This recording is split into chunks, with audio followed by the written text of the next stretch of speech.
Hi everyone. I wanted today to talk a little bit about distraction, mark, and treat. It is in my 21 years to date of dog training. It is by far the most profound thing I have ever taught dogs. I think most of us only scratch the surface of the depth of this tool because it totally can change the dog's perception of the environment. I've been working with dogs with major behavior struggles for probably 20 years now, and we've made lots of progress with lots of dogs. But I'm going to say within the last 2 years and using DMT, distraction, mark, and treat, as well as I know it better now than I did a year and a half ago, obviously. But I've helped more dogs make more progress in those 2 years than I did in the 19 years before that. The dogs simply were not making the amount of progress. So what is it? It's based on the dog's perception. The other ways that we've been training, we're focusing very much on behavior, on the outcome, not on the brain and the dog's way of looking at the world. So dogs go through the world asking themselves 3 questions. And it's their perception of the world that causes that. So their first question is, am I aware of it? No, I'm not. Yes, I am. Every time they answer yes to a question, they have to go on to the next question. There is no choice in that for them. So, am I aware of it? Yes, I am. They have to go on to, is it important? No, it's not important. There's fireworks going off because they're celebrating my birthday. It's not important. Oh, that dog is barking at me because they think I'm pretty cool. Yeah, it's not really all that important. Or, yes, it's important. Those fireworks are really scary. Yes, it's important. That dog is looking at me. I don't want them to get to that yes, because if they go to the yes, they have to go to the third question, which is it good or is it bad? And that's when we get arousal. Because if we've got it's important and it's good, we get overexcitement. It's the person that I haven't seen for 2.5 minutes, so I have to jump on them. Oh, look, it's a wonderful dog friend that I haven't seen. I need to go and see them. It's still arousal. It's good, maybe, but it's still arousal. Aroused dogs make poor choices. Or is it important? Yes, it's bad. I have to make that person go away because I'm worried about them. Or I have to make that dog go away because I'm worried about them. Or I'm not sure. I'm not sure. Are you good or are you bad? I need to come closer. I need to go away. I need to come closer. All of that, anxiety, arousal. Not a happy place for your dog and not a happy place for the owners because aroused dogs make poor choices. So the dog's perception of the world, am I aware of it? Yes. Is it important? Yes.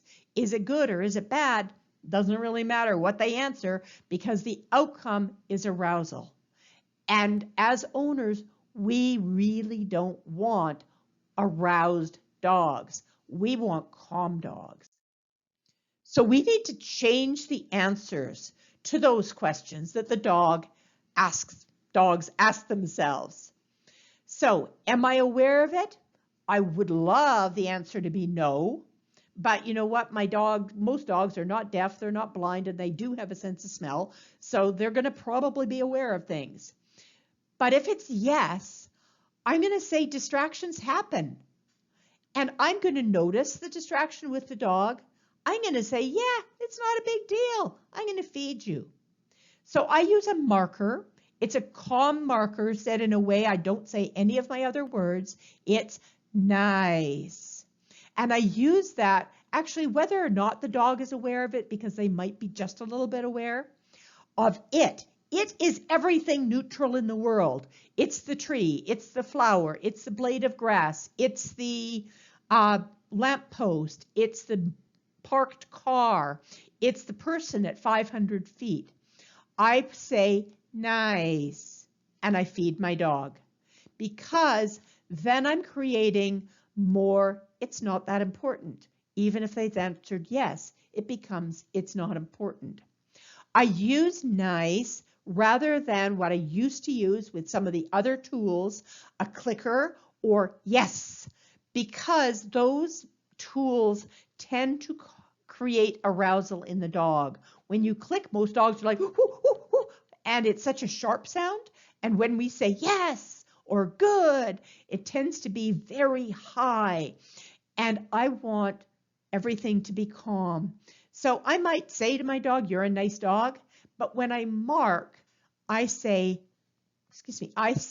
nice. It's said in a very different way. So the marker identifies the fact the dog has seen something. And then they look back to me for food.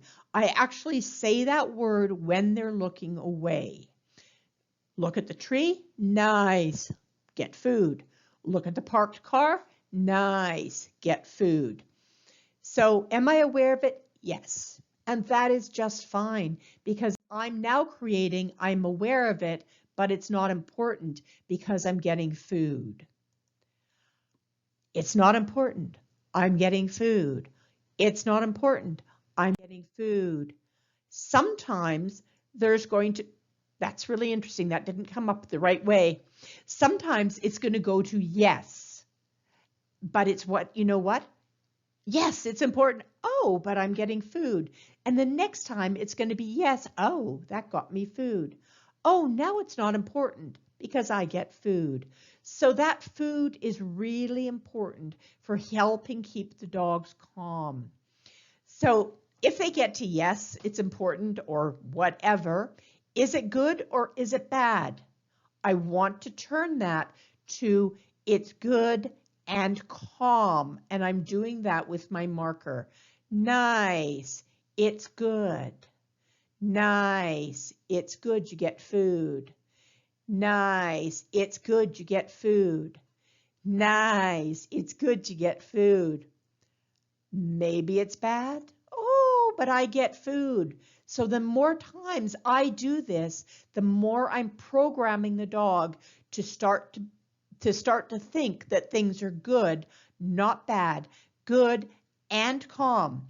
And the reason for using, again, the reason for using food, I said this already, is because it's calming for the dogs. So if I just look, hi, yes, good dog, I'm not necessarily calming the way chewing food does. So food itself lowers arousal. It's a reward for the dog for looking at the thing, and it's calming because the blood has to go to the digestive system, not to the limbs for fight or flight. So it's calming. So now I've got, am I aware of it? Maybe. Is it important? Yeah, I get food. Is it important? Yeah, but I get food. Is it good or is it bad? It must be good. I get food. And that's what I want. I want, yes, it's good. Or if it's important, no, it's not. Or if it is, at least it's good. No bad or no, not sure. Because then I get the behavior outcome of calm.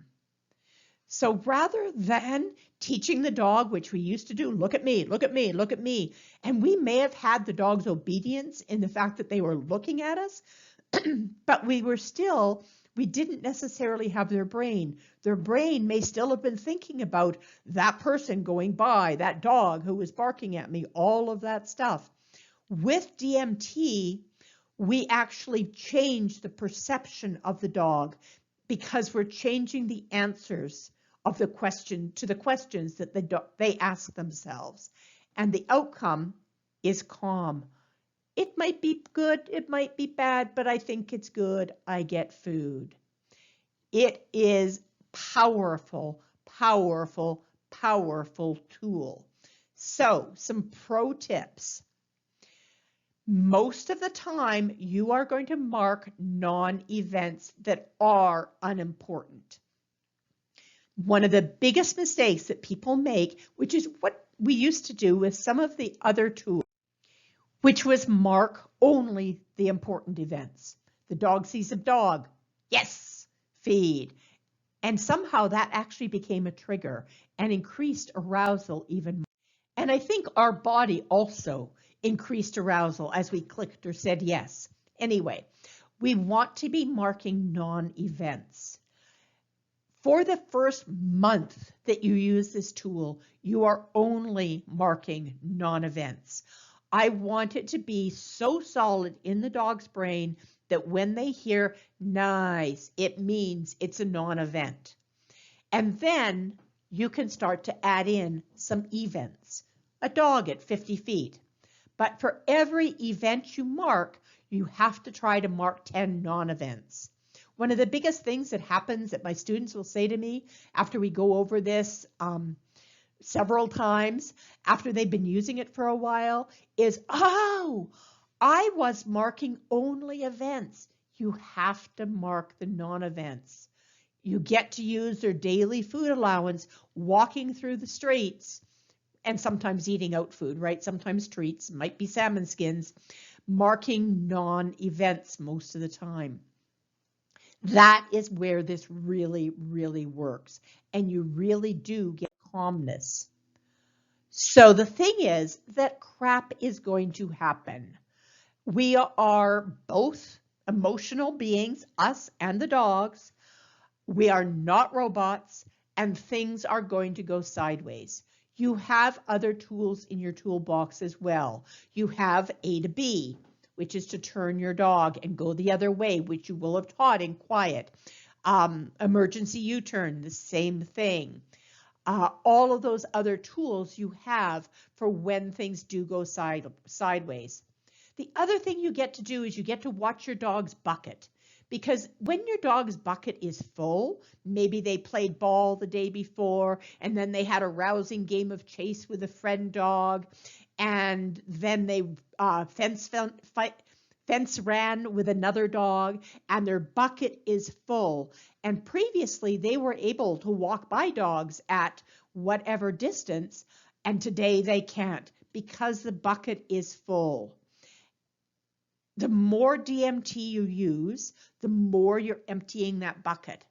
But the thing to remember is that if your dog is becoming, if their bucket is becoming full, or you've had to use A to B to get out of a situation, it's going to take 72 hours for the cortisol to leave the body. And the dog needs to have that downtime, or their bucket is going to fill. If their bucket, they're going to react to things they might not have reacted to the day before. Also, forgive yourselves. No one is perfect. You are not perfect. You are going to miss things. I've gone for walks without food, just like everybody else. My leash, I have it. My harness, I have it. My food, I forgot it. My poop bags, I have it. We all do that kind of thing. So you have to forgive yourself for occasionally you messed up. And sometimes your dog messed up. Sometimes you didn't notice that the bucket was full. Sometimes crap just happens. Maybe the dog has an upset tummy that day, or maybe they're feeling a little sore, or who knows. Your dog is not a robot. I used to say your dog is not a toaster. Whatever, they're not something that's going to be perfect all the time. Not that robots or toasters are. My toaster oven blew up tonight. Had a little fire in my kitchen. It was not pleasant. So even robots and toasters make mistakes, right? But your dog is not perfect. You are not perfect. And you get to forgive yourselves when those things happen. But you have a profound tool of DMT to come back to. And you will find over time your dog's ability to consider everything in the world, or most of the things in the world, a non-event is larger and larger and larger. More and more things will become non-events. Like I said, it is the most powerful tool I have found in working with dogs with behavior struggles for the past 21 years.